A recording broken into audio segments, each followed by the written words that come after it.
one ticker, S&P 500 Futures, every single day for a full year, and we're gonna journal and track our progress so this way we can improve and execute better.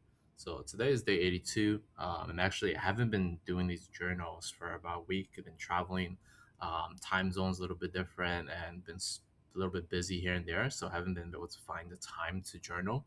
And you will see how that affects me a lot as well. I'll show you that in a little bit.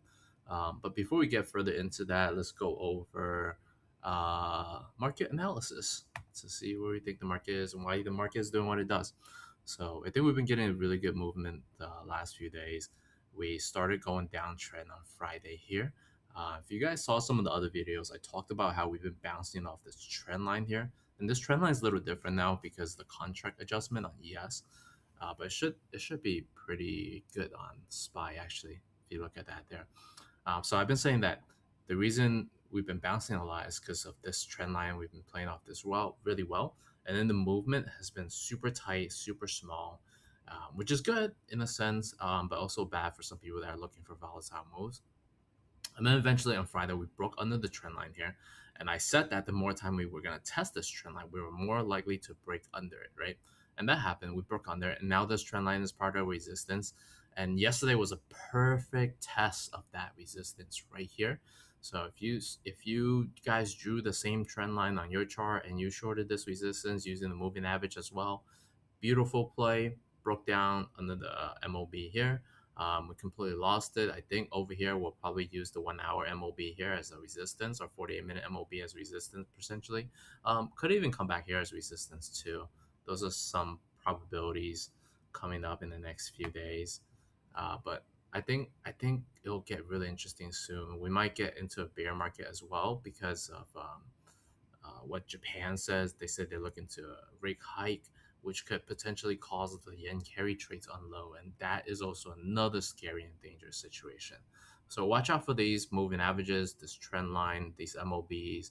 I think we can see some resistance at 69.15 area, 6900, and even this whole 6860-ish area. I think this whole area is going to be resistance. So pretty much anywhere from here to here.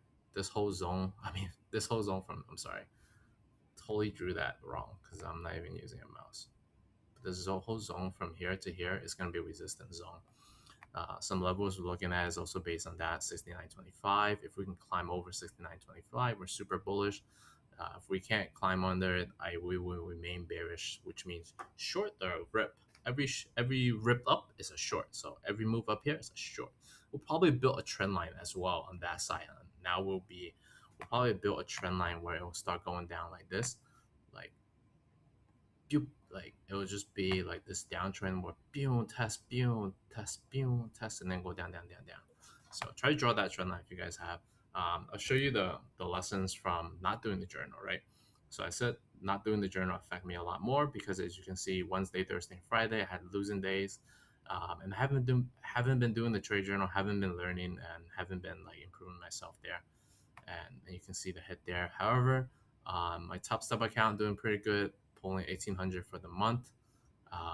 But this account, I'm only doing very, very minor trades where I'm thinking like, hey, if we're like, let's say if I think we're gonna hit this trend line here, I'll set up a trade there. If I think we're gonna hit up this resistance here at 69.17-ish, I would set up a trade there. So those would be high probability trades instead of looking at daily time frame trades. So I hope this was helpful.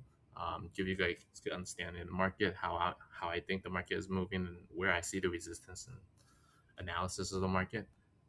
Feel free to follow and thumbs up if you want more of this. And thank you for following and watching. Have a great day.